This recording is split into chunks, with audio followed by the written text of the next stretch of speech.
आज यहां समय से पहले चुनाव करा दिया। अभी चुनाव कराने के लिए जो पुलिस फोर्स अलग अलग राज्यों से मंगाया है चुनाव आयोग ने, वो भी बड़ा विचित्र तरीके के पुलिस सिपाही सब यहां आ गया है। अभी कल परसों सिमडेगा में जो पुलिसों को चुनाव कराना है, वो पुलिस रात के अंधेरे में अपने कैंप से बाहर निकलते हैं और पूरे शहर में गोलियां चलाते हैं, एक दहशत का माहौल बनाते हैं ताकि हम आदिवासी लोग इनके बंदूक के सामने डर के वोट देने के लिए ना निकल पाए।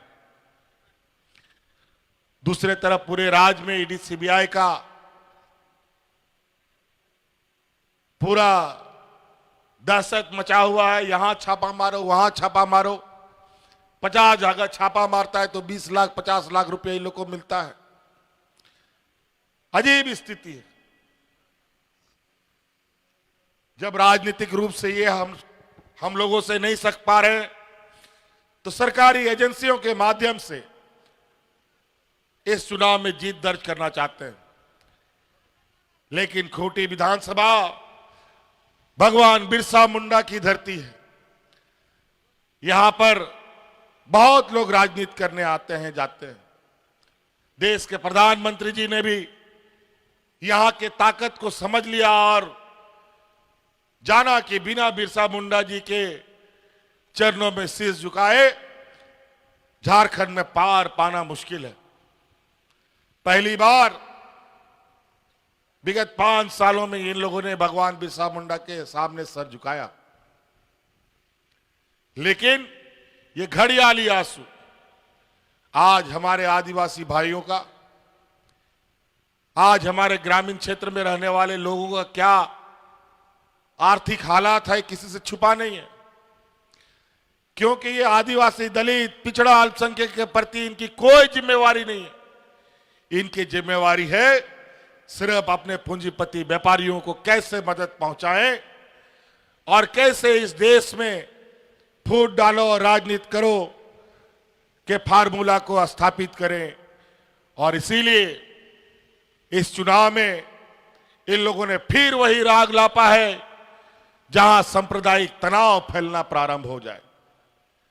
पिछले लोकसभा में भी, अभी कुछ दिन पहले हुए कई राज्यों के विधानसभा में भी कई ऐसे इन लोगों ने सांप्रदायिक तनाव फैलाने वाली भाषणें और एजेंडे फिट किए।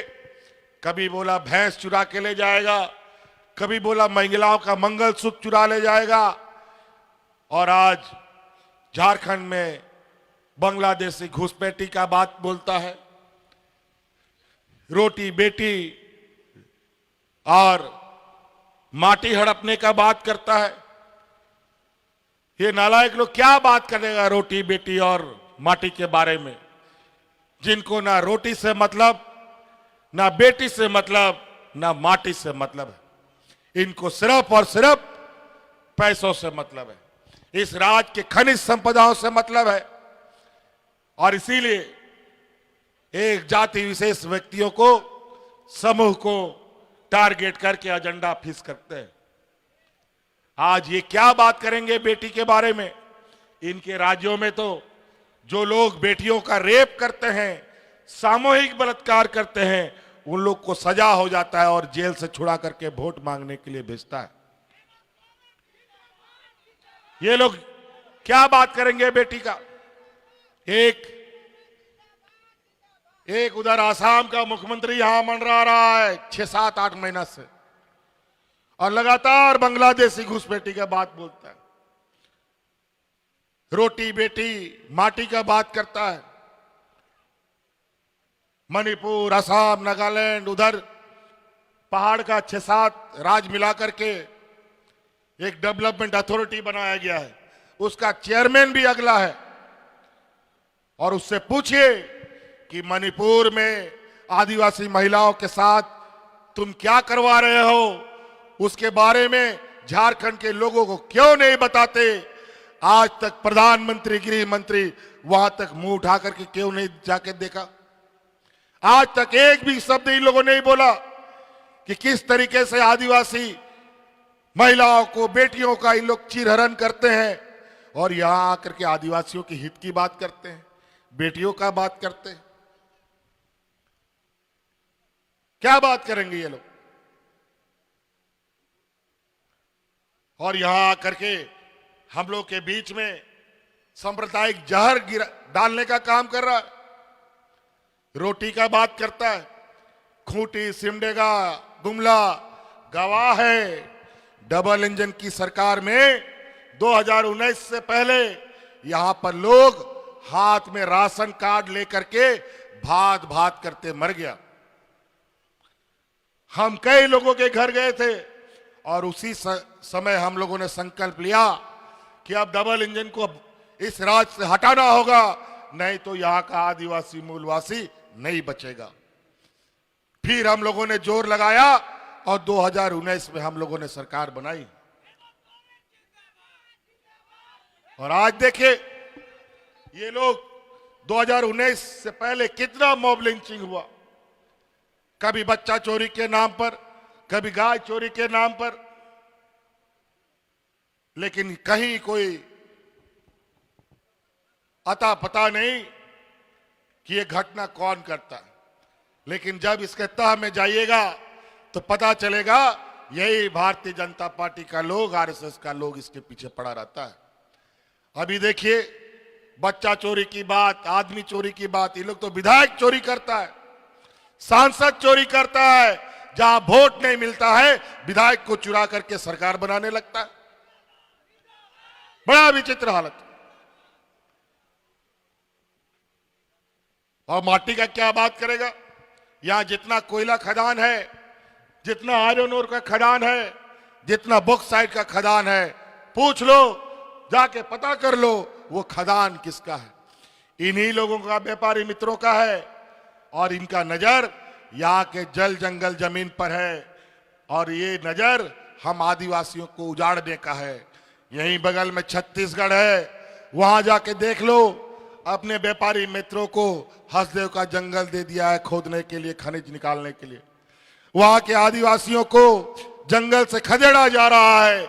जो विरोध करता है उसको नक्सल बोलता है और गोली से भून देता है और जेल में डाल देता है। यही हाल है। इसी वजह से साथियों, हमें मालूम है, हम लोग 2 साल 2.5 साल कोरोना से लड़ता रहा और जब हम आपके बीच में काम करने लगे तो इन लोगों ने हमें भी जेल में डाल दिया कि ताकि हम आपके लिए काम नहीं कर पाए।